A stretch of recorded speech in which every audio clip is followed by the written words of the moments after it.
Alright guys, so good afternoon sa inyo lahat. No? Yan, J Motors TV. Welcome sa isa na namang yugto ng ating napadaan serye. So nandito tayo ngayon sa Motorstar GMA. Ayan, so eto, nadaanan natin yung kanilang bagong unit. Grabe, napakaganda oh. Alright, so yan, ito yung ating re-reviewin ngayon. Bibigyan ko kayo ng very quick review sa bagong labas na unit ng Motorstar, which is itong Easy Ride 125 Fi. Okay, so bago yan, kung hindi ka pa nakasubscribe, syempre naka-follow sa ating Facebook at saka sa ating YouTube account. Yan, pa-follow na lang and subscribe para lang sa suporta sa ating Facebook page. Alright, so huwag na natin patagalin. Excited na ako. Let's go!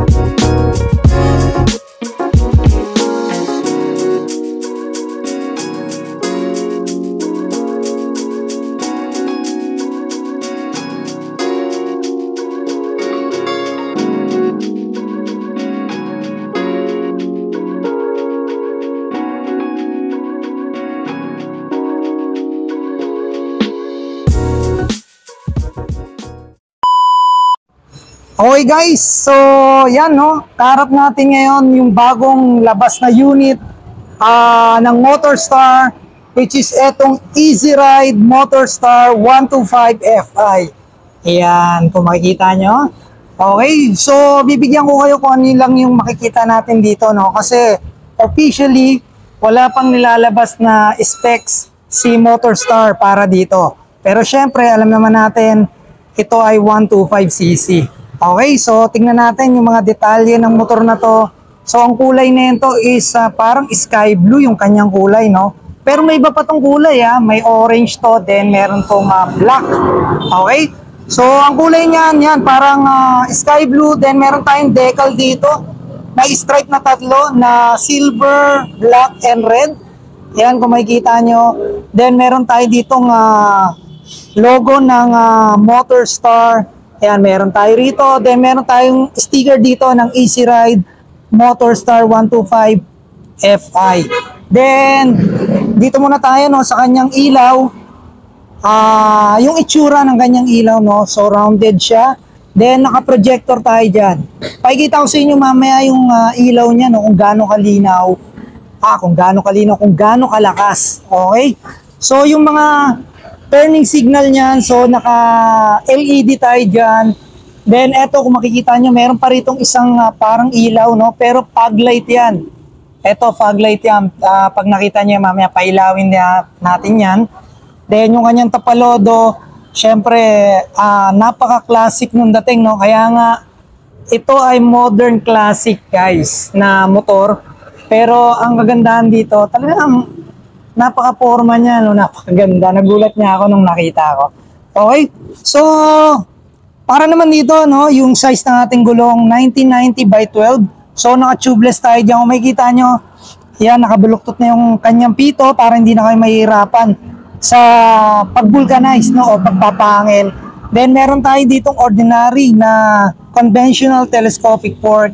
Then, naka-disc brake tayo rito sa harapan.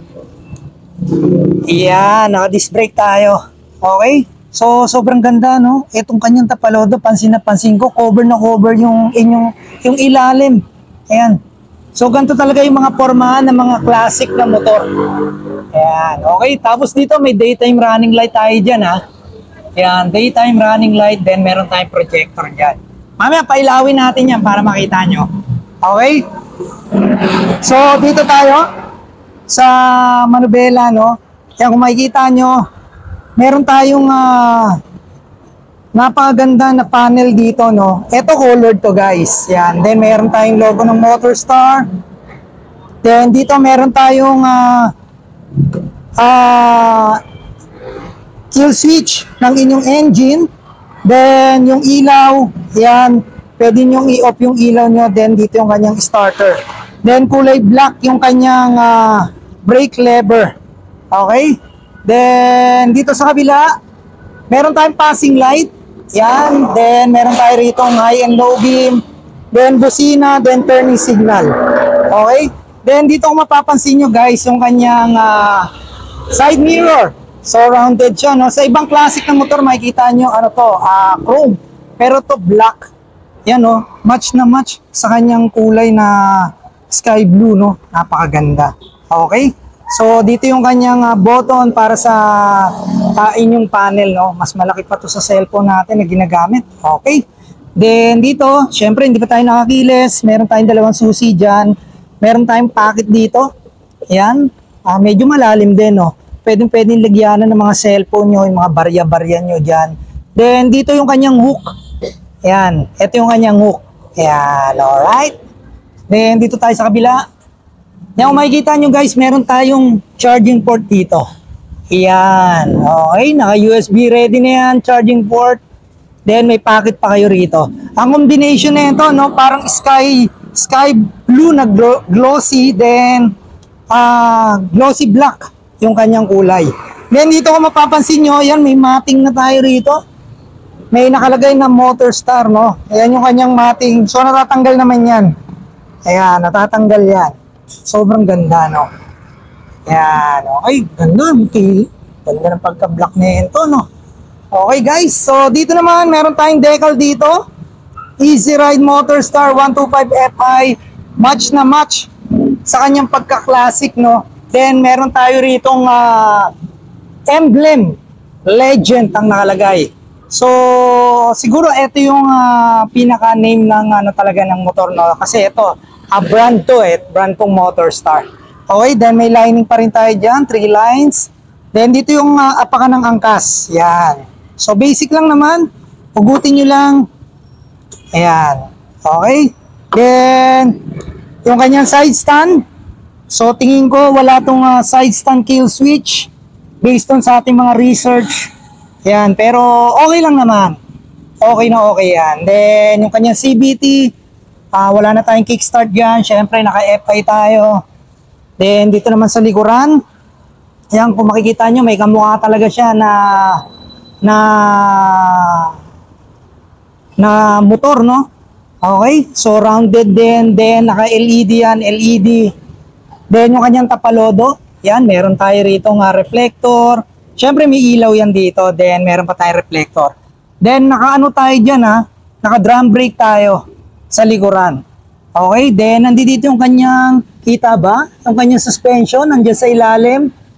Okay, yan. So, ang size ng gulong sa ulian, so, check natin. 110/70 by 12.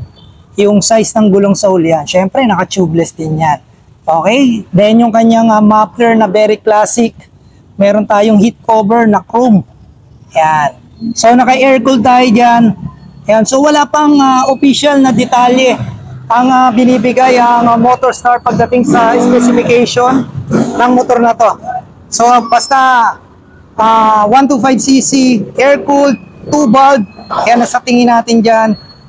Okay, then eto meron pa tayo ditong top box ready na, no? Pwede mo na lagyan ng top box. Ready na. Okay? Yan, meron tayong carrier dyan. Solid din, no? Yan, okay? Then, sa upuan naman, yan dito, medyo malaki rin yung compartment niya. Tingin ko kasya rito, half-piece helmet. Yan, kasya rito. Then, sa kanyang fuel tank capacity, tingin ko mga 5.5 to. Tingin ko lang, guys, wala pa kasi talagang official na binibigay si Motor Star na specification. Then meron tayong mga hook dito. Yan, dalawa, lagyanan ng yung helmet o kung ano man ang inyong isasabit dyan. Then yung kanyang upuan, very classic. Yan. O, ayos naman. Tama lang. Then may naka ano rito na Motor Star. Hindi ganong kita. Pero yan, may naka-engrave dyan na Motor Star sa kanyang upuan. Okay? So, try natin na pailawin, para makita niyo yung panel. Okay? Yan, guys. Ayun yung kanyang panel. So, halos kumpleto, no? Nandiyan dyan yung, yan, yung inyong speedometer, trip A. Then, may orasan pa tayo rito. Yan, makikita nyo may orasan. Then, sa inyong fuel. Then, ito yung kanyang pinaka-button. Kung pipindot-pindutin nyo to, tingnan natin kung anong ano natin dito. Trip A. Okay. So, yan, yung kanyang panel, no? Then, may backlight yung kanyang susian. Yan, kung makikita nyo. Okay? So, tingnan natin dito sa harapan. Pailawin natin. Pailawin natin. Yan. Ito yung sinasabi ko sa inyo, guys. Yan. So, ito yung kanyang pinaka-daytime running light. So, tingnan nyo naman, sobrang liwanag. Okay? Then, ito yung isa. Ayan, yung parang pinaka-fog light niya. Pasensya na kayo, guys. Medyo maingay dito, no? Nasa tabi kasi tayo ng highway. Yan. So, ayan may mga ilaw tayo dyan. Then, yung kanyang daytime running light. Okay, so sa ulian, check natin yung ulian. Yan, ayun yung kanyang ilaw pagdating sa hulian. Alright, so turning signal. Check natin yung kanyang turning signal. Yan, yung kanyang turning signal. Guys, naka-LED yan. Yan, naka-LED yan. Then, dito, ayan, yung kanyang harapan. Then, subukan natin pailawin yung projector, no? Yan, yung kanyang projector light. So, tingnan nyo naman kung gaano kaliwanag yan. Okay, so, napakaliwanag. Isang projector pa lang yan, guys. Then, yung kanyang fog light yan, nandiyan dyan sa ilalim. Naka-LED tayo dyan. So, kung makikita nyo, sobrang linaw din ng kanyang panel. Yan. Okay. Then, busina. Tingnan natin. Oh, lakas din ng busina. Tapos, may passing light yan, guys. Oh, may passing light yan. Okay, may passing light tayo dyan, no? May indicator dito, ng left or right yung inyong signal light. Ayan, okay. So, yan. So, napakaganda, no? Napakaganda ng nilabas ng MotorStar na to. At tingin ko ay maraming kukuha nito. Yung mga mahilig sa mga classic scooter na budget friendly. Okay? So, ang presyo nito, guys, SRP is 63,000. Yan, kung di tayo nagkakamali, 63,000. Pero wala pang competition kasi hindi pa naipapadala rito sa GMA yung competition yan. Then, ano pa nga ba? Pwede na kayo magpa-reserve sa unit na to, no? Kasi para pag nagkaroon siya ng clearance, so pwede nyo nang kunin. Okay? So, yun guys. Yan yung mga ilang detalye lang na may bibigay ko sa inyo, no? Ganda talaga na itong ano na to, yung kanyang side mirror, no? Yan. So, yun yung mga ilang detalye na may bibigay ko sa inyo. Sa specs, hindi tayo gaano makapagbigay sa inyo kung ilan yung max power, max torque kasi wala pang official na nilalabas si MotorStar. Okay? So, yun guys. Pwede kayo mag-inquire dito. Punta lang kayo sa GMA branch.